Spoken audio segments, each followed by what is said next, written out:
Well, And just looking to me. yeah.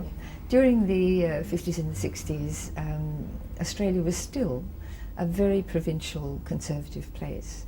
The ships that left here with streamers flying, because it was well before the jumbo jet, were full of filmmakers and writers and painters and musicians and opera singers, all going off because they didn't feel this was a congenial place in which to pursue and develop their talents.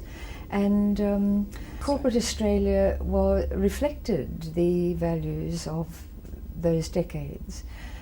Insofar as there were art collections in the boardrooms of corporate Australia, they tended to be a generation behind. They tended to be Hans Huyssen and traditional Australian landscape painting. They didn't tend to be the sort of things that Franco promptly began to acquire when he moved into the field, that he just liked the look of. He wasn't worried about having a corporate collection in any conventional sense. He was interested in what people were doing at the time and in acquiring that. But the main thing is that at that time it wasn't a function of corporate Australia to support the arts. It wasn't seen as a function.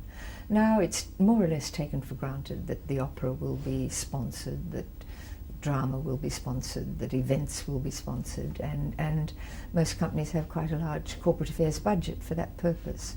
But that wasn't so at that time, and really didn't develop into anything of moment until well into the 70s. Well, he was a good decade ahead of all of that with what he was doing for Transfield.